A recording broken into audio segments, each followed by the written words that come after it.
Hey everybody, welcome into the back room. I'm Andy Ostroy, very excited for today's guest, presidential historian Alexis Coe, and she's actually going to be in the back room in person with us. We will bring out Alexis in just a second. First, thank you for tuning in today. We appreciate you listening, and we'd love to hear your comments. So email us at backroomandy@gmail.com and or post on our social media, and we'll read some feedback next time. And if you like the podcast, please follow or subscribe and rate and review, and you'll be notified every time we post a new episode. All right, it's time for Alexis. Alexis Coe is a presidential historian and a fellow at New America, where she is thinking about the presidency in anticipation of America's 250th. She is the award-winning New York Times bestselling author of You Never Forget Your First, a biography of George Washington, and Alice+Freda Forever, a murder in Memphis. She frequently appears on CNN, MSNBC, CBS, History Channel, BBC, and PBS, and has been featured in and published by most major publications, including The New Yorker, New York Times, and The Washington Post. She's a frequent guest on NPR and hosted the podcasts No Man's Land and Presidents Are People Too. Alexis, welcome into the back room. Thank you for having me. And you're actually in the back room. We always get very excited when people come in the back room. I am, and I've been in the front room. I've been in all the rooms. So the reason you're in the back room is because we record this in the Hudson Valley, and you are a full-timer in the Hudson Valley. 2021, I made an exodus from Brooklyn during the pandemic, like at least a quarter of the village, I would say. And I really like it. Turns out I am made for the village. I've gone full village. All right, what does that mean? I mean, what don't I do in the village? I host one of the village compost drop-offs. I coach soccer. I was in the parade. I was a horse. Perhaps you didn't recognize me. I didn't go. Once my child was old enough not to go anymore, I stopped going. Oh, I like it. It's the cold. I don't like the cold. It was not cold donning a horse suit. It was actually much warmer than I do thought. that in my private life, but in public, I don't bring out the horse outfit. That's my private I know life. about furs. I don't know about horse culture. Yeah. But by the way, and this is digressing for sure, but there's a whole group of people in this world that like are into horseplay. Look it up. We'll just leave it at that. You know what? Let people be into what they want to be into. Yeah, exactly. So, and so you're up here full time. You're digging it. You don't miss the city at all. I don't miss the city. I go in fairly often. What feels like fairly often. It's also it's an hour and 20 minutes. Right. I go in once every 2 weeks, and then about once a month I go to DC. I'm a fellow at a think tank there. And I do a bit of traveling. You know, on Tuesday I'll be in Virginia to give a lecture, but otherwise I'm very much here, which is a funny juxtaposition because either I'm flying around and I'm in the middle of things, or I'm speaking to huge groups of people, or I am in a room with 20 people and I know every single person and all of their business. All right. Well, that's sounds like you've made a very good transition. There's a lot to be said about living in the country. I like it. I'm really happy here. I think it's really fun. It suits me. I don't love winter. I don't love winter up here. Winters are tough. People are nicer. People are nicer. People are very nice. And I do enjoy saying, I live on Main Street with some authority.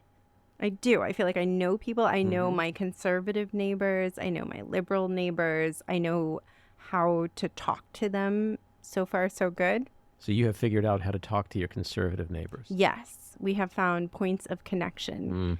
And that is? Give me one. We talk about patriotism. And we talk about democracy, and they seem aligned on those points. I will say there's one. The whole insurrection thing is probably just like a sidebar conversation under the patriotism umbrella.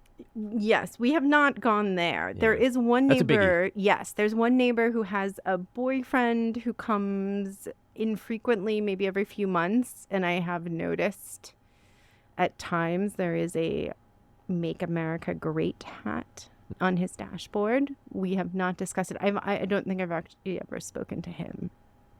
But they all have American flags. I will say the people who have the MAGA hat violate the flag code. So Well, I mean, Donald Trump likes to hug the flag, That is, which he is a violates it big, all the yes. time. But also, during the insurrection, a lot of his followers had superimposed Trump's Right. face onto the flag, which is a big no-no on the flag code. Yeah. Well, I think one of the beauties of being in the MAGA cult, if I can say that, One of the beauties of being in the MAGA cult. I Yeah. love where this is going. is that you can shape patriotism any way you want, right? You can, you know, you can be an insurrectionist. You can defile the flag. These are all things that are okay for patriots now. Anything is okay. It's funny as a You know? Californian, because we're very much about making our own stories and creating narratives, to see that happen and to see these. Patriotism has always been in contention, and that's been sort of a beautiful thing. What does America mean? In the beginning, we all agreed, we, the collective we, Jefferson, Washington, Monroe, Madison, they had vastly different conceptions of what the country would be once it started, but they could agree in principle on what it should be and how it should begin, and then it should exist. But we no longer have these few things that we agree on. Right. And that's like a national problem. security and country over party, things like that have seemed to gone by the wayside. Those are very important. We have to agree on just basic laws in order to function as a country. And that is why America launched this age of revolutions, but America was the only one that wasn't bloody and was functional immediately. If you think about what happened in France right after, a lot of people who were involved in the American Revolution just like loved to revolution hop. And so they went to France. You have Thomas Paine ends up in jail. You have Lafayette ends up in jail. And it's bloody. Everyone's beheaded. It's not really a functioning economy for a while. Everything is in chaos. And in America, we're like, oh no, we don't get involved in other people's wars. We're just a peaceful nation. And we're trading. We have already established land, and we're pushing boundaries. As far as a young country, we're doing quite well in comparison to everyone else. Well, I want to get into that a lot with you shortly, but I want to just go back in time a little bit because I am fascinated. You're a presidential historian. Yes. And so as a child, were you like, I know when parents take their kids to Disney World, Disneyland, they always drag them into the Hall of Presidents. It's the last place the kids want to be. They want to, there's like kicking and screaming. They want to go on Mr. Toad's Wild Ride. Is it possible that that's not what it was like for you? No, I didn't even know there was a Hall of Presidents. Really? No. I mean, what kind of presidential historian are you? I can tell you probably by the foot about Dollywood's museum, which I have been to far more recently, but I haven't been to Disneyland since I was about 10. No, in California, we study a very different history. It's all about the gold rush and about, we have something called the Mission Project, in which we all make missions. Of course, missionaries came through California and they enslaved Mexicans who lived there. And it was the first Spaniards and then sort of, changed hands like all the superpowers. But I didn't really think critically about presidents, although in retrospect, I say all this. And then recently I was cleaning out my basement and I found a book that was gifted to me because apparently on the 8th grade trip to Washington, D.C., I wrote a poem about democracy and won first prize in something. And so this English teacher gifted me this and I emailed him. I found him online and emailed him and said, like, isn't this funny? And he was so excited. He was like very excited to see what I had become. And in retrospect, everything makes sense. But it really wasn't until college that I got very into American history in particular. And it was completely by accident. And when you say American history, did like politics combine with that? And so what was it that at that stage in your life made you wake up and go, wow, there's a whole world here that I'm really interested in the past? Complete fluke. I loved English and I was a literature major and I was 2 years into, and I was also in California, if you graduate in a certain percent of your class, you get to basically sort of own a college. You get to create your own schedule. You get your choice of the best dorm. I lived, on a beach. And I got tutorials, so one-on-one with professors, and I was writing my honors thesis. It was an honors college. I was writing my honors thesis on Ulysses. And in order to, of course, understand Irish literature, I had to understand Irish history. But those history classes were pretty high up. And so I had to take introduction, sort of world history and American history. And that is where it really clicked for me.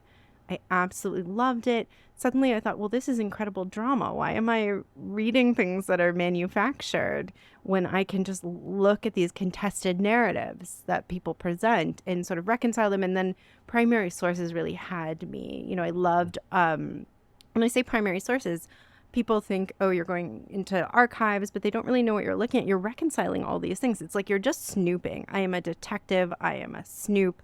And I am reading letters, diaries, ledgers, bank statements, whatever exists, just notes scrawled on papers. And that for me was really exciting and quiet work. And then I just sort of knew I wasn't meant for the world. I've never really had a real job. I went to graduate school. I left graduate school to be a curator at the NYPL in New York in Bryant Park. And I took a leave to write my first book. And then it was sort of from there, I just kept doing it. And all I can say is I love what I do. And that is what has led me to each project. So I can't really say, oh, I was very interested in this or that. I'm not, if you talk to Robert Caro, if you're just like sitting down talking to Robert Caro. Who doesn't? Yeah, I know. Well, obviously he's not finishing that book. So if you're talking to Robert Caro, I'm friends with, his editor, Gottlieb, right? Yes. Lizzie Gottlieb is a friend of mine. That documentary is very good. Very good. And he will say he loves power and he's very interested in power. And for me, that is the least interesting part. I find power sort of boring in some ways. And I think that's why I've never lived in DC and I don't love spending a tremendous amount of time there. And so I'm very interested in stories that are not quite what they seem. Presidential history is dominated by white men. And what that means is you just get one perspective, and white men tend not to be very curious about other people. And when so for instance, Doris Kearns Goodwin and I worked on a documentary together. And I was, of course, so excited. At first, I really couldn't take on the project. I was busy. She took me out for drinks. She just completely You got courted by Doris. Oh, That's yeah. Awesome. Mm-hmm. Was she like an early inspiration of yours? No, I liked her, but I wasn't engaged in that way. I Right. always sort of made my own path. For me, she's very interested in leadership and power. And so those are things that I'm interested in as far as the qualities of a leader. And that's very much what I'm working on now at the think tank. But I'm not as interested in the way that she sort of tells history. I like it. I find it informative, but it's not what I do. It's not how I approach it. And that's fine because every generation needs new storytellers. But what was interesting to me, though, about our relationship and how it kind of ensued over the next year is she was so excited to know me. So we would be at dinner or something, and she would say, like, what would you have done in this situation 25 years ago? And she would ask me all these questions because she had never had another woman in the room. And it's a boys' club. So I was amazed to know that she had not really met Meacham and Betchloss and all those guys. Like, she knew them, but she hadn't really been away with them. And then she was at something and they were all smoking cigars. So it's very much a boys' club. So they are... They're buddies. Those guys, wow, that's interesting. But you wrote a book about George Washington. I did. And it got very critically acclaimed because it approached Washington through the lens of a female Well, I was the writer first woman historian. in decades, right? Over 100 years, and then I just stopped counting. Right. I stopped counting. I confirmed it with the Washington papers at the University of Virginia and Mount Vernon. And then I thought, oh, well, this explains a lot. But I didn't realize that actually until I was a couple years into it. But you in writing the book, you sort of tackled it from a different perspective because you felt that all the biographers of Washington were just so obsessed with like guy stuff, like his thighs. That you commented a lot about his like how writers talk about how strong and manly he was, and you had a name for them. The thigh men, yes, thigh men. The thigh men of dad history. It's sort of like one of those things. when you're in grad school, you want to come up with a term, like a serious academic term that people know and they talk about. And if you had told me that that would be mine, I would not have been thrilled.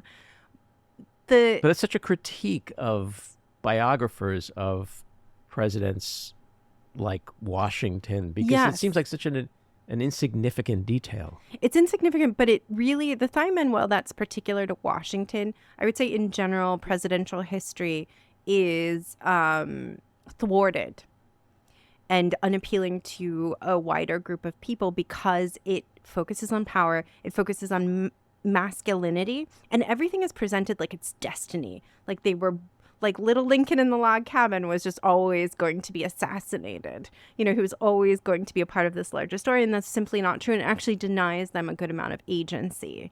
And with Washington, the thing that was funny to me, and I approach everything with sort of a dark humor. It's who I am. What was funny to me is it was almost like reading a romance novel.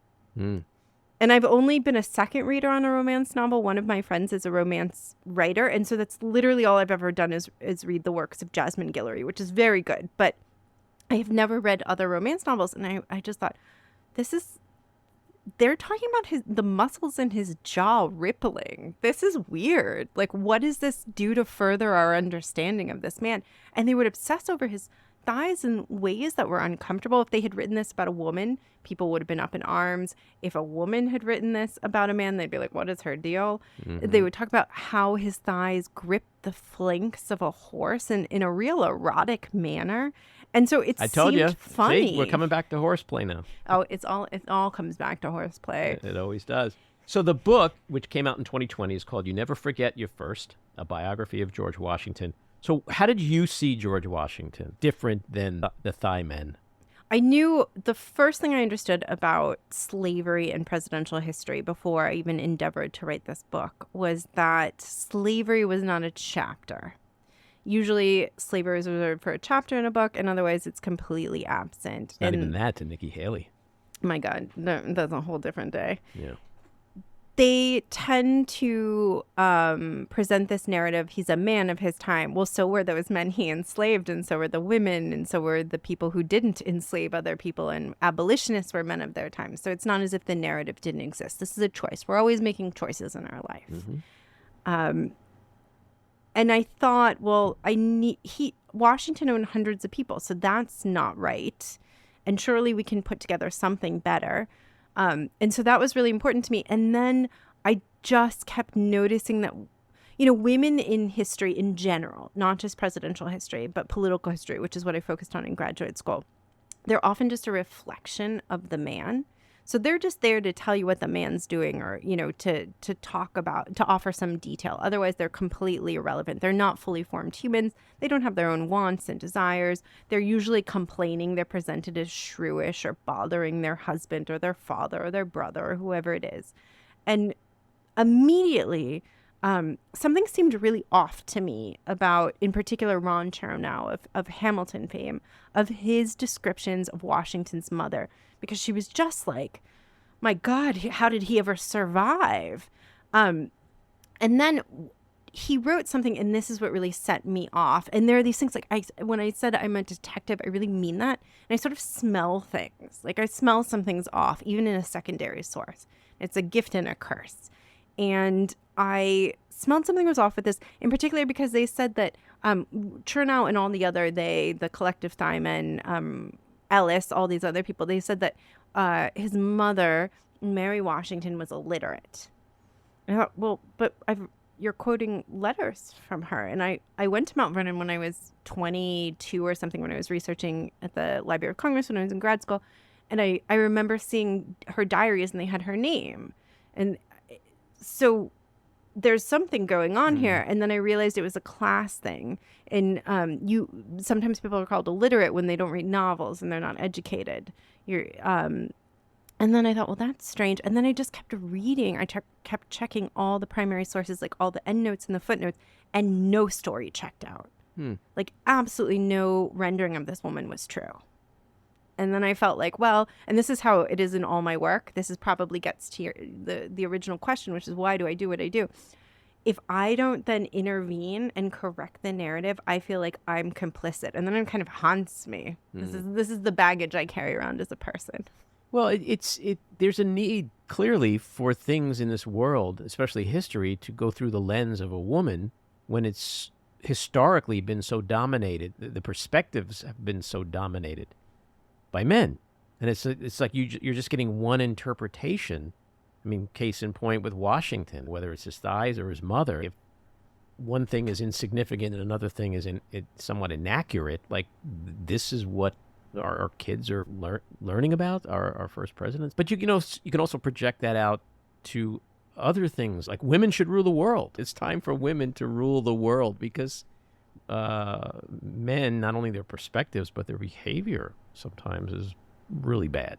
There's a lack of curiosity about experiences outside of themselves. Are you saying men are simple? I'm saying they're self-centered, perhaps. They are interested in being in rooms with men. And so it's interesting as a woman who works in a male-dominated space, because I exist in these homosocial worlds. And homosocial worlds are, of course, like fraternities and just different spaces where women are not traditionally allowed. And if they are allowed now, they're not totally welcome. I have a different experience now since the book came out. It's sort of split. Half the men are very interested in what I have to say and terrified that they're going to offend me. And then the other half are terrified that I will, that they will just talk to me and offend me, and then I'll come after them and cancel them or something, which is a funny thing because I like weigh under 100 pounds. They are just, they're welcoming this way, but I would say it's more of, a teach me situation, even in the best of circumstances. And I don't think that's totally necessary. I do think there's a capacity for men to imagine worlds outside of themselves. I just think that they're not used to it, and there's something in them that just resists it. Like if you've ever dealt with a small child who just does not want to do something, doesn't want to learn something, doesn't want to engage, you know that they can, but there's just something stopping them. And that is always fascinating to see in an adult. I have 3 daughters, and I will tell you that I think men are overrated. I'm not going to disagree, but, So the title alone is kind of provocative. Another thing I did not intend to include. So both Thigh Men and the title were both kind of in brackets, as I'll describe them. And I have second readers who read my first book and who just I pass work along with. And when they all disagree, it's great. And when they all agree, I go, oh no, I guess I really have to address this thing. Either they love it or they don't. If they don't, I know I have to fix it. They all took the brackets out and they capitalized thigh and men. And then with you never forget your first. It was a working title. It was just supposed to be to sell the book. And then, everyone knew this. But whenever my bio, I do a lot of events. I moderate. I speak. Whenever my bio is read, there would be this pause. And she's working on a biography of George Washington called You Never Forget Your First. Me a little beat. And then everyone would erupt in laughter. And then talk about how excited they were. And women and people of color in particular. And that's a huge thing because traditionally, book publishing considers them to be outside of the interest group. And I was pretty sure that was because of slavery being in a chapter and of this hyper focus on masculinity in homosocial worlds. And I thought, okay, if this disarms people, I'm not thrilled with it, but I guess I can get behind it. And I do have this sort of dark sense of humor. And then I went to the publisher and told them, and they're like, oh yeah, that's been the title for a long time. We were never going to change it. And it was very effective. Yeah. Well, you look very young, but was George Washington your first? He was all of our first, right? Not he mine. Really was. He was your first. Martha was mine. Oh, Martha. Well, yeah. Oh my goodness. I would just so much rather spend time with George than Martha. So the thing with Washington, everyone always asks me, who's your favorite president? It's the number one question I get. And I just have this it's a professional thing. So I don't have a favorite. It's like asking who's your favorite child. I don't think I only have one, but I don't think you have a favorite. Do you have a favorite child? No. Are we on? Are we on? Okay. Is this recording? No, I don't have a favorite child. I don't have a favorite president. To me, I have a favorite dog though. Oh, sure. But they're fully formed people to me. I know them on their best days. I know them on their worst days, and they're complicated people to me. Mm-hmm. They're ones I would like to have, I will answer the dinner party question. Who would you invite to dinner? But I don't have a favorite. So for me, Washington is obviously the first, but they're all a part of our lives because we invite them into our homes. They're really past. I was thinking about this, I for so long hated the founding fathers, this idea of them being our fathers. It seems imposed on you. And there's a fissure, right? There's this thing about two Americas, and one America is, and I deal with this all the time with Washington, with these people who are like, I don't want to learn about Washington. He owned slaves. And, I have to correct them. One, it's enslaved. He was an enslaver. And because it's not a permanent state. When you're saying someone is a slave, you're suggesting that defines them completely. And that's not. These people had hopes and dreams and loves and children and all sorts of experiences that unfortunately we don't know a lot about. And they could have been free. And some of them were freed within this time period in which slavery was legal. And also, why are you going to exist in a world and not be informed enough to fight your point? So if you think that these people were awful, you need information in order to argue that point. You can't just say they were awful and like sort of you dismiss them, and you're also never going to understand your country. And then at the other end of the spectrum are the people who are like, they're trying to cancel him. We should celebrate him, the man of his time. And I tell them, like, you think he's going to be canceled? Best of luck. You cannot cancel George Washington. Like, how are you going to do that? He's a part of the founding story. You cancel George Washington, you literally erase all of our memories. It's like a zombie takeover. Like, it's not going to happen. However, I do believe people have the capacity to hold two things at once. We can look at someone like Washington, Jefferson, all of these people and say they did incredible things and they did awful things. But like, that's not our job. We're not assigned these people at birth as our heroes. That's a personal choice. You make it whatever. It's like who you want to love. You do that on your own time. These are people who are historically significant, and that's why they're important, and that's why we need to study them. Do you think it's important to overlook some of their warts because they were products of their time? We're not overlooking. I'm not overlooking. I'm not engaging in any sort of overlooking. I'm also not judging them. That's not my job. My job is to, I would say my job is not to present them in the best light. It's to bring them as fully into the light as I can. And that's it. You do what you want with that information. I don't know how useful of an exercise it is to cancel someone or to talk in these extreme terms, because this is the world we live in. And so we have to figure out a way to negotiate it. But that does not mean that we accept it. It means that we inform ourselves as much as possible and then push for change, reparations, to call plantations forced labor camps. Those are really important things that I would not be able to do if I did not constantly study this. Yeah. I guess I'm agreeing with all that. I was just sort of asking, like, we're all products of our time. I think there was context. I think context is really useful. So, for example, when we talk about presidents and corruption and laws and all of these things, Washington was the first president. He set in really important precedents, like the peaceful transition of power that existed for, almost 250 years until Trump. He invented the cabinet. The Constitution said that there should be nothing that looks like the Privy Council, nothing that looks like Parliament. And he also lived in Philadelphia. That was the second residence of the president's house. Foggy Bottom, D.C., not developed yet. So it started out in New York, and then it moved as a compromise down to Philly. And Philly at the time had a law that was very different than Virginia, where Washington lived, that said that if an enslaved person was in Philly for 6 months, they were free. And so what did Washington and his cabinet, his secretary, a man named Randolph, what did they do? They corresponded really openly, the President of the United States, Secretary of War, all these people, about, as it was called then, about how to break those laws.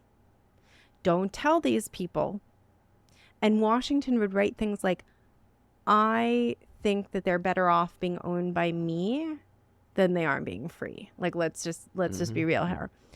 And he fully believed that. But then you also have Martha, you're gonna take back your earlier comment about wanting to spend time with her, saying, well, blacks are just so bad in their nature. It's a quote from one of her letters. And you have the Marquis de Lafayette writing to Washington and saying, look, the world is going a different way. Slavery was illegal by that time in London. It doesn't mean that the trade wasn't happening. It means that you couldn't buy and sell in London. So what if you set this incredible example as the most famous man in the world? He defeated the British. He gave up power twice. Unthinkable in the time of kings and despots. What if you freed hundreds of people within your lifetime? It would change the future of democracy and show the world something incredible. And Washington was like, you are such a sweet person. I can't wait to see you when you come visit in 15 years, because it'll take that long to come over and to get out of jail and, quite another revolution. Bless your heart kind of situation. There are many letters about people coming to Mount Vernon, to Washington's home, and talking about how the enslaved people wore tattered clothing. They didn't look as if they were in good conditions. So they did not recognize basic humanity in other people. They thought it was just for men. And when we talk about equal rights for men, they also only meant landowning men. Like, the definition gets narrower and narrower. So it's really hard for me to say they were men of their time. They wanted to hold on to an old regime the same way we see that happening today. Power corrupts. Power becomes, if you indulge it, it becomes this thing that can just completely infiltrate every part of your being. Well, that's a great segue to my next question. Speaking of power and corruption, what is it like being a presidential historian in the age of Trump? I did not see that coming. Wow. How naive you are. I know. When many things that graduate school did not prepare me for, media training, you think about tenure, you think about these things you can and cannot do. And my career has taken a very different turn, and I'm grateful for it. But I remember thinking, there's no way that he's going to be elected president, and I will start to have these conversations all the time. I had just started to comment, I was I don't know, 10, 15 years into my career, which for a historian is still like a baby. You don't usually progress this quickly, which is a blessing and a curse. I'm sort of alone in my generation. It's like me, Doris, Beschloss, all these people. And it became really, really difficult to and emotional in a way that I was not used to. I needed to take breaks from my work when I would read, say, Washington writing a letter to an overseer about selling an enslaved man, which, by the way, for a long time, Mount Vernon completely denied existed. And for a long time, I mean, like until like a year ago. But I would get very emotional. And then the pandemic happened. And I had like a 6-month-old. I was starting to separate from her dad. It was a bad scene. I was like in a 1-bedroom in Brooklyn. It was no good. So Trump was the and icing then I on was the cake also for you. Then I was sitting, in between a crib on wheels and a fridge on TV, giving, talking about these things, and the summer of George Floyd, and watching monuments. My God, if you had told me that I would talk about monuments all the time, as if that was a significant part of a historian's life. Like, we learn nothing from monuments. Monuments didn't even exist until the Daughters of the Revolution started spending money on them, and the Daughters of the Confederacy, more important. Like One Nation Under God, that was not in the Constitution. In fact, the founders would have hated it. They talked about how that should not be a part of our vernacular. It should not be the parlance of America. That happened in the 50s, the 1950s. And so, for me to suddenly have all these things be a part of my life, it was definitely frustrating, but I did feel an urgency that historians don't normally feel in our everyday work. I did suddenly feel like I had to be everywhere. I was sort of triaging. Everything felt important and like there was an opportunity. And in some cases, a lot of headway was made. I got the White House Historical Society to change a good deal about their website and the way that they talk about slavery. I had all these inroads, and then I would also lose a lot of battles. So I'm very much what I realized. I'm in this like sort of, I'm in a Cold War, and we have all these slow battles, and that's just sort of what my career is going to be. Is it unfathomable to you that someone like him could ascend to the presidency? As someone who's written a book about George Washington, who has, your career is the study of presidents and history. I mean, when I think of it, it's astounding to me. No, it's not. It's not. When you think about, I didn't think he would win. Like Trump in particular, because he had failed at so many things, and because I didn't think that America would enjoy inviting such a crass person into their home all the time. It was sort of like this like emotional terrorist that he became in our lives. But you see, that's the interesting part, is that you're smart, so you knew he was a failure at so many things, but he convinced all the people who voted for him, that made him president, that he was the opposite of that he's a winner. But we knew about aspirational voting. So I knew that he would get a lot of people to vote for him. And I also, the history of the like modern history of the Republican Party, they love to talk about Lincoln sometimes, but the modern history of the Republican Party set this up. Gingrich, all these guys introduced this into the party of Reagan, right? And they have not been the party of Reagan for a long time. The young Republicans, all those guys were in their 60s with Trump and 70s. So Roger Stone, all these just insane looking men who in the 60s and 70s wanted to go back to the 50s and 40s. When we talk about the 50s, people think, oh, I don't know, poodle skirts and Elvis. Yeah, Elvis. No, we're talking about segregation. We're talking about austerity. We're talking about McCarthyism, mortality rates. The living was not easy. The living was not good. And those are people who wanted that. And so for me, that made sense. I just didn't think it would be him, but it's sort of like Winter, in Like a Lion, Out with a Lamb. I was like, oh my God, is this the American experiment? It's in Like a Lion and we go out with this guy. And I joke about it, but the stakes could not be higher. If Trump is reelected, the American experiment is over. And to talk in that way in these, this is not the way I think about American history. And so it's a really jarring experience. But I did make this joke that I came to like kind of rue, but also thank God I wish I had like written an essay with that. I wish my op-ed that year had been, I always write like one for the Times a year. I wish that had been the headline, which is, it'll be fine as long as nothing happens. And then everything happened. Yes, of course.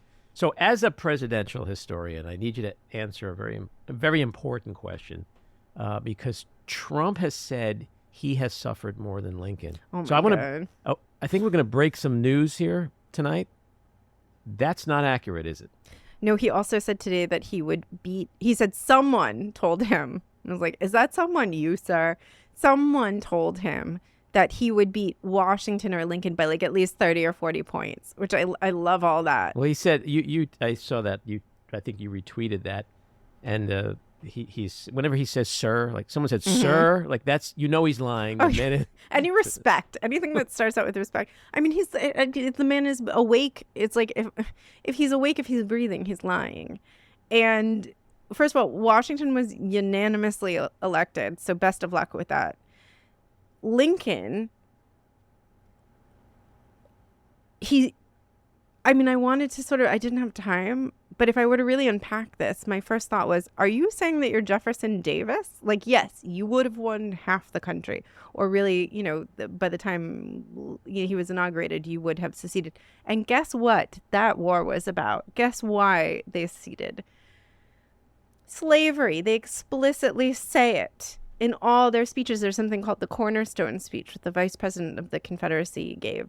And he says, this is about the Negro being lesser than the white man. This is about maintaining the natural order. This is about the North saying that should not exist anymore. Like, it could not be clearer. And everyone's like, states' rights, states' rights. States' rights to own people. Yeah.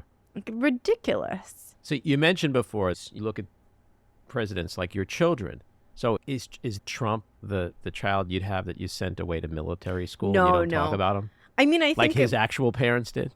I think about them as children. As I can't pick a favorite. I think about them as people. And I don't know a perfect person. When those C-SPAN rankings come out and they say Washington is the best president, or maybe sometimes Lincoln, and then at the very bottom you have someone like Hoover and now Trump. We don't just sort of put them in order. I take part in this. We don't put them in order. There are categories that have to do with communication, charisma. And unfortunately, though, that does not appeal to, say, the people in this room. Trump is charismatic far more than Biden. Totally. Now, empathy, Biden is through the roof. But the guy could cure cancer. No one would give him credit. Then you have empathy with Trump. He has absolutely none. And so that's why he thinks he's the victim and everything. But he is a total, we're a nation of armchair diagnosticians. And that is not, I'm not that kind of doctor. But I do think that what he has, we will know a lot more about in like 10, 20 years. And that's also the thing about a presidency and about a president. Even with someone like Trump, I can't really totally assess him and feel confident in that for a while, mostly because we just don't know what's going to come out, as we've learned. So are you not comfortable, like today, saying he's a sociopath? You think there are certain things we're going to learn about him in 10 or 15 years that will... I'm not qualified. Right. Let me tell you, everyone tells me, so the fun things that people say to a presidential historian. So I've never met one. How did you get into that? Why? They're all sociopaths. That's a big thing. I've never realized that everyone can so clearly identify sociopaths, and so many of them on a placemat. That's startling to me, because I wouldn't agree with that. But I've spent time Googling what is a sociopath.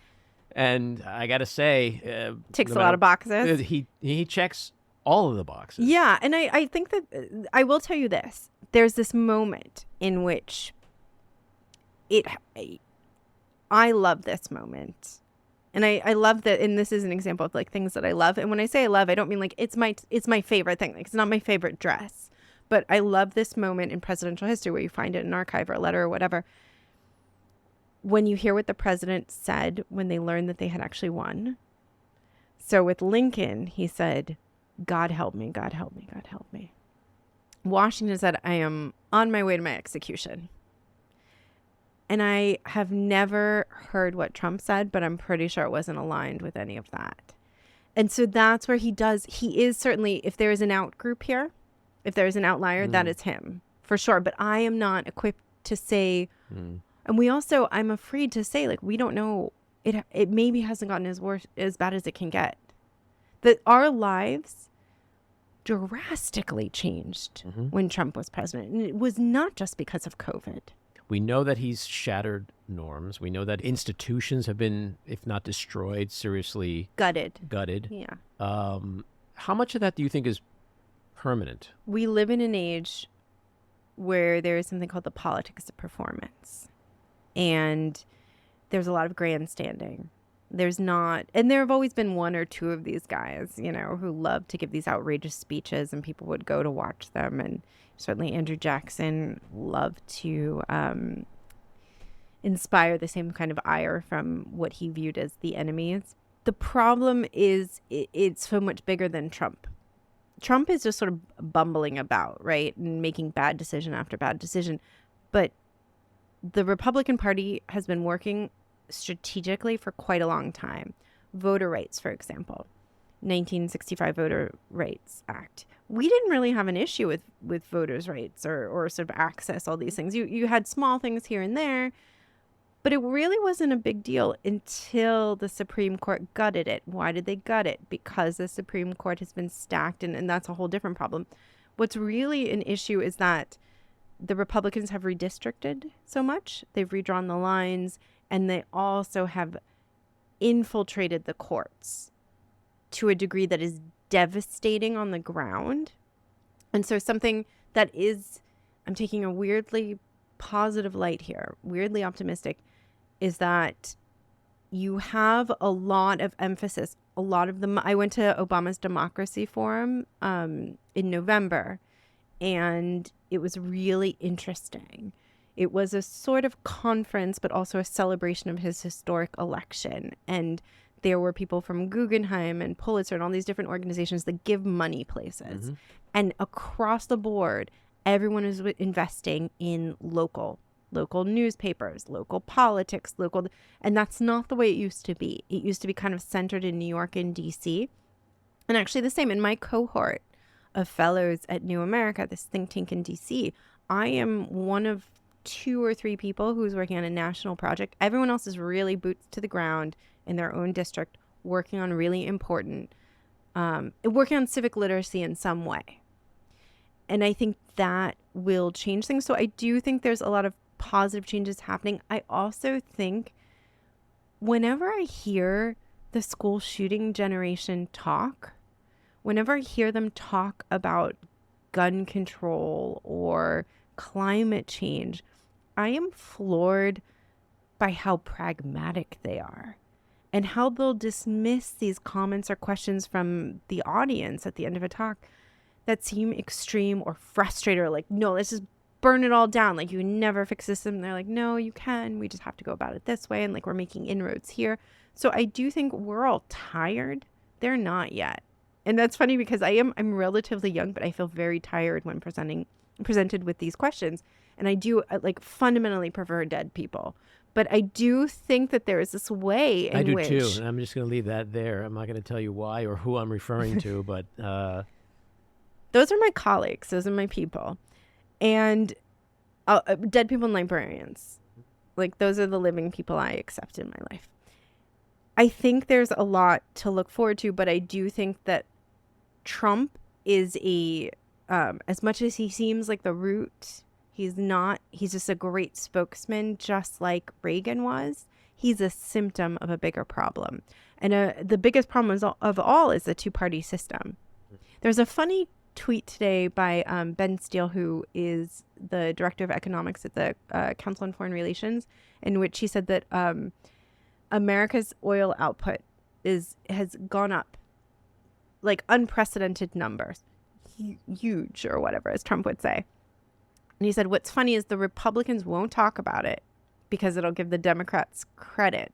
And the Democrats won't talk about it because it's oil. Like, they don't want to touch it. Right. And so we're in a really funny moment in which we desperately need more parties. And there are other people at the think tank working on this about dismantling this two-party system. We started the Whig Party, we had other parties. The Republican Party started. Lincoln was their first big candidate because the party that existed no longer worked for them. We can do this. There are mechanisms. We just have to work on a lot of reform. We have to figure out how to lessen the money that goes to these places. So you briefly touched on Trump 2.0 before. Tell us what it looks like to you if he becomes president again. Give us the best case scenario and the worst case scenario. I mean, the best case scenario is he goes in and he does not last very long. I mean, honestly, he just dies. And then I'm worried about who's his VP because he won't pick someone who has a spine. He's looking at Tim Scott. And it's funny, I was on a very weird first date like a year ago in DC, and I went to this dinner that media is not allowed in. And I barely knew who Tim Scott was. And Tim Scott barely knows who Tim Scott is. Yeah. And then all of a sudden, everyone's Tim Scott. And he gave this like nothing burger of a speech. And everyone was like, oh my God, wasn't that the best speech you've ever heard? Standards are very low in DC. But there was this moment where I thought, like, okay, this is significant. And, like, he will probably be the VP. That's a problem because he'll just do what everyone else tells him. So this is, but, 4 years, we can survive 4 years. So let's play that out for a second. If that's what you're thinking, let's best case scenario, he dies. So she said it, folks, not me, yep. Even though I'm thinking it. So it's... Can't wait for the emails about this. It's on the minds of a lot of people. You're just... channeling. We've got two old men. Channeling. So It's January 2029. Trump is leaving his second term. He's not going to leave. Not willingly. Instead of Mike Pence, there's someone like Tim Scott. Does Tim Scott not do his constitutional duty and certify the election the way Pence did? Are you suggesting that Tim Scott won't have that kind of integrity? He's not that guy. I don't even know if it'll get to that point. Well, let's say that worst case scenario. No. I'm saying if Trump is reelected, we will not get to that point. There will no longer be term limit. When someone tells you who they are, believe them. And you mean the dictator thing? He's explicitly said it. He's repeatedly said it. What has this man ever said and not tried to do? He has turned troops on protesters. People like General Mattis, these sort of public servants, say what you will about them. They had some principle, often really messed up. At the beginning of this conversation, we talked about the real problem is we don't agree on basic rules. There have to be laws that we all follow, or else the whole thing falls apart. So if we're not following those rules, we're not following those laws, it's just whatever the person in power is deciding. That's a pretty big problem. I'm not sure what that looks like. Then we might have to have a revolution, but I don't think that will look like the Civil War. We are a different country. We're different people. It will be fought through different means and in different mediums. But life as we know it, just the way it halted under COVID and became really oppressive, that will continue. And the problem we face here is he is an excellent instrument, but he is not. He is, again, a symptom of the problem. And George Washington, look, I hate saying that these guys knew how we would live. They were not superhumans who could predict the future. If he knew that, like, a Jewish girl from LA would be his chief biographer at this point, he would not be happy. He would not conceive of a world in which that was possible. However, in his farewell address, he wrote that the problem with political parties, he's the only president who has not claimed one, even though he was like clearly a Federalist. The problem with political parties is that people stop thinking about the electorate, focus completely on the party and on maintaining power, and then they do anything to make that happen. And the natural sort of ending of that is a dictator. He said despot. That's what's going to happen. So he warned us about all of these things and also about foreign influence, because if foreign money starts coming in, then it's all over. And he was very much a non-interventionist, which is like a different thing. But so my last question on Trump, there's probable and there's possible. It's possible he could be president again. To me, it's highly improbable, almost to the point of being virtually impossible. And the reason I say that, and I'm interested in hearing whether or not you think I'm crazy or not, or naive, is that he didn't win in 2020. Yes, he didn't win the popular election either. Like, he didn't win against Hillary. Hillary won the popular vote. Yes. Well, how many Republicans have done that in the last 40 years or whatever? It's actually yes, but it's not as much as we think. It's not. It's just like Samuel Jackson has not played more than 3 presidents, but we think he's played like 20. He hasn't. So my theory is Trump lost pretty sizably before impeachment, before insurrection, before indictment, before 91 felony counts, before a court, adjudicating him on fraud and rape. Okay, he didn't have the suburban women back then. He didn't have the independents back then. So I try to understand from just a purely putting aside fear and paranoia and all this, the world's coming to an end. I try to understand in using just the math. How does he gain constituents? How does he gain voters when all he's done is just erode his base further and further? Let's look at Gerald Ford. The pardon. Very few people were happy about it at the time. Tanked Ford's presidency, along with other things, but that was the principal thing. And actually, I think Pew was in the middle of a poll when Ford pardoned Nixon, and most people said, no, he needs to be held accountable. We need to understand what was going on. And then that reckoning never happened. If you look at the polls now on the pardon, much more forgiving. About 80% think that Ford did the right thing by pardoning Nixon. And that is now happening with Trump. As bonkers as it seems, the more indictments, the more, the more hearings, the more he is held in contempt, the more sympathy he seems to be getting. From who? From people who voted for him the first time around, and from people who really cannot see. And a part of it is that Biden is not a great communicator. He's going to go down, as far as historians are concerned, if we're still allowed to speak the truth, because I don't know if Trump is elected, the insurrectionists are going to be known as patriots, and I'll be in jail, but and will not fare well there. But the thing is that this idea that he is getting a bad rap, he's repeating it so often that people feel as if there's an injustice, and that why can't we just move on? And then it becomes the reason we can't move on is not because Trump won't move on, which is the reason we can't move on. Had he just given back the documents, he would have definitely gone down for a lot of things eventually. But had he just not given back had he done all these things, it would have been fine. It's because he did this and because he did that.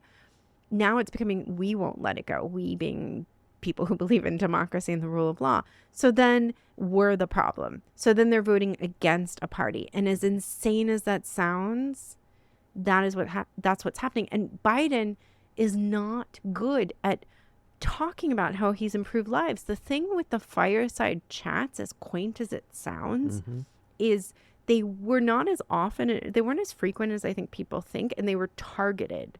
They started out with my friend, so not like enemies. You didn't say these people are good because they believe this, these people are bad because they believe friends. This is how banking works. This is what we've got to do. It's going to be like pretty difficult for a little, and then we'll get through and everything will be okay. Biden's not doing that.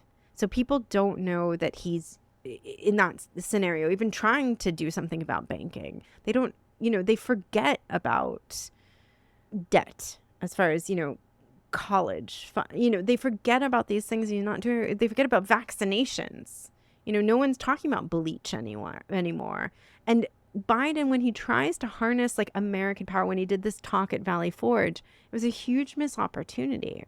He could have talked about how actually Washington was really divisive, and Congress sent a delegation to Valley Forge during that really tough first winter to like read him the Riot Act and possibly replace him. And this one delegate, Francis Dana, described this moment in which he went down there like really ready to take on Washington. And then he realized that everything they were hearing that was negative was by like the hero of Saratoga, other people who wanted that power, who wanted that job. And while Washington was maybe not their cup of tea, he was doing the right thing. And in that situation, when someone is just going to do the right thing, you go with them. You trust them and you decide, like, we can just, again, agree on one thing. And Francis Dana would later call that the proudest moment of his life. A similar moment happened with McCarthy. Have you no decency, sir? A similar moment happened with Nixon when the party turned against him. That has not happened. And that, to me, actually is the most alarming. Well, I agree with you in large part with the part of his base that is firmly in the cult. But I found it really interesting, the exit polling and the results out of New Hampshire, which proved that he doesn't have the support he had in 2020. Nikki Haley won the independents. Nikki Haley won moderate Republicans. He didn't have the turnout he had. Same with Iowa. So I try to filter out the noise and just look at the facts on the ground, and I don't see a path for him. I'm not sure. I think it'll be close.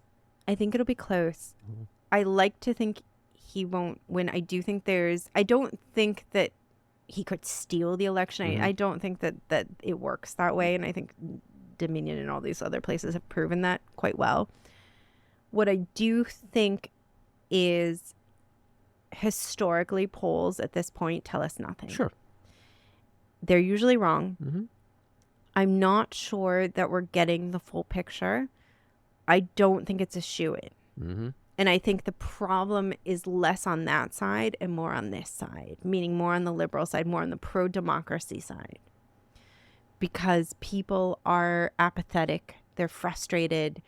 They think that, you know, the January 6th committee, everything should move faster. Everything should be happening. He shouldn't even be able, he should be, you know, in handcuffs somewhere. I'm not sure that will ever happen either. Mm-hmm. I think best we can hope for is like house arrest at Mar-a-Lago, which will be a weird little country.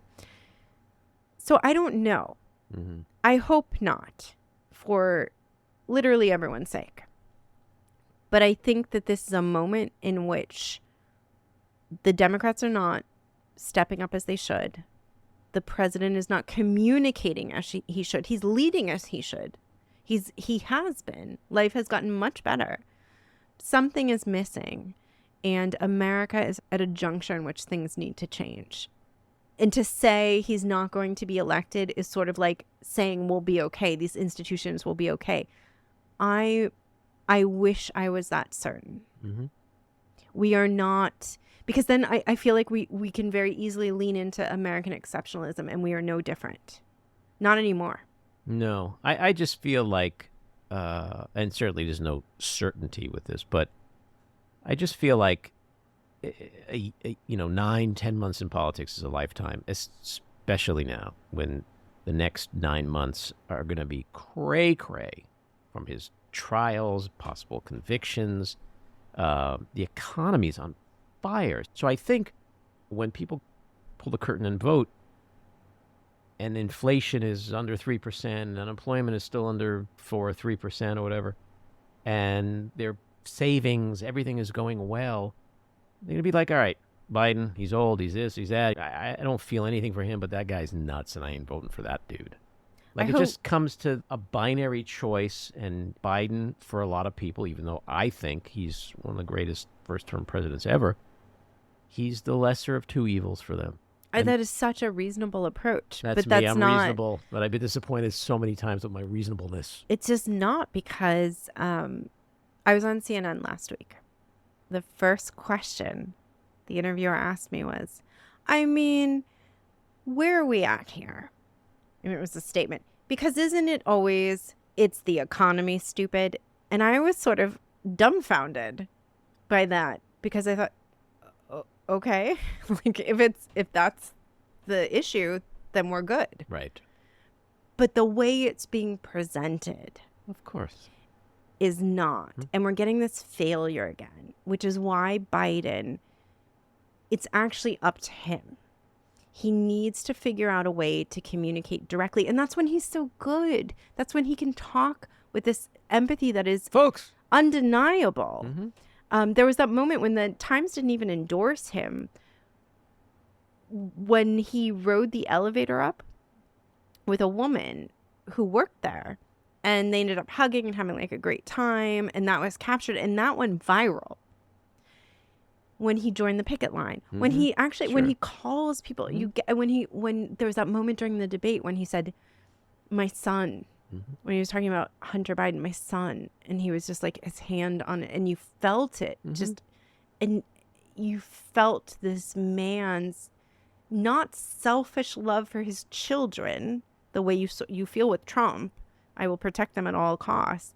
You felt this man's empathy, and that moment should have resonated. But until he can figure out a way to do that, which again, I really think radio is the medium for him, we should be concerned. Yeah.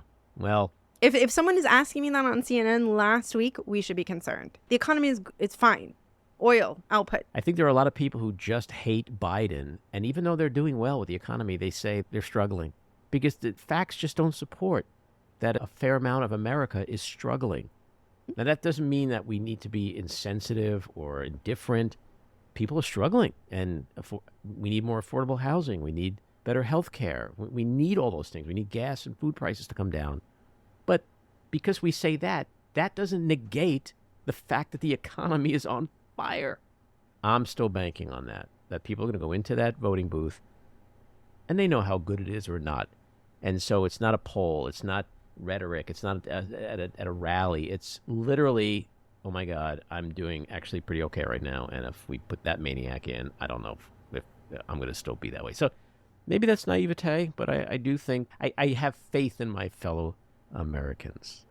I hope Maybe so. that's my mistake.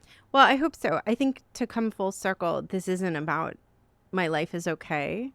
My life is better than it was under Trump. Mm-hmm. I don't think it has to do with the economy. I think it has to do with a hierarchy and a sense of entitlement and oppression. Yeah, and racism and all kinds of things. Yes. So that's what makes it unique. So, yeah, conventional wisdom doesn't quite apply here. But, Alexis, this was a really fascinating conversation. I kind of skimmed the surface of what I want to discuss, so that means you have to come back and do this again. I would love to. But before I let you go, we here in the back room, we like to get a window into people's souls. And one of the ways we do that is through music. So I want to know, and I bet you they don't ask you this on CNN, give me your top 5 musical artists of all time. Oh, my goodness. You know when someone asks you, like, what your favorite, and then you just blank? I'll tell you what I was listening to today. That's not the same. Well, because I think it is sort of, I listened to Drake today. I'm not going to put him on my top 5. Well, but if we're looking at, time. the collective, we just got our Spotify lists, our summaries, which are it's a sobering moment for me always at the end of the year to see what I've actually been listening to. I'm going to start out like sounding kind of fancy, but I love Vivaldi. Mm-hmm. Who doesn't? Yes. And I like recomposed seasons for me always does it. And I think I listen to that all the time. It's a total mood for me. I've been listening to, I can't really deny that I love them because I won't listen to them for a year and then I'll listen to them on Beirut. I really still love Beirut. In my household, Taylor Swift is pretty big. And I'm really enjoying watching all this happening. That's crazy stuff that's going on. It's crazy. That's a whole other episode. I wish they would get more creative. I was like, there's so many connections you could make to Russia. Like, Shake It Off is like Lennon, like Taylor's version. You can have that. There's like other things. 1989, what happened then? Mm-hmm. Communists fell, like, and she was born. Coincidence? Mm-hmm. I've been listening to Blame Brett from the Beaches. I really like them. I don't know if all time, but I've been listening to them a lot. And I like broken social scene and kind of still college music. Am I 5? Okay, we're gonna stop there. I like them all. Mm-hmm. I do. Francis and the Lights I've liked for a long time too. I'll go with 6. Mm-hmm. We have Taylor Swift, but I mean, come on, they've got Kid Rock and Ted Nugent. Does that make you just even a little bit jealous? Not in the least. Okay. I think it's pretty. That was a trick question, by the way, and you passed the test. I mean, I couldn't even name a Kid Rock song as you were saying that. I was but that's the only. I remember him. I couldn't pick him out of a lineup. I think, like if I'm sure he was in plenty of lineups. Certainly, he would just look like another Trump supporter. So no, they've never had. The Republicans have never had good music. Culture has never been on their side. No. That's just indicative telling. Of something, isn't it? Yeah. Yes. Well, thanks again for coming in, and do come back. Thank you. Alrighty. Take care. Thanks. This episode of The Back Room was edited and produced by me, Andy Ostroy. It was co-edited and co-produced by Maddie Rosenberg, and co-produced by Jen Hammoud. Our theme song was composed by Andrew Hollander, and our logo was designed by Cricket Langell. And special thanks to Patricia Wind. Please take a moment to rate and review the podcast, and also follow or subscribe. Until next time, keep your eyes on Washington, Hollywood, and your own backyards, and have a great week.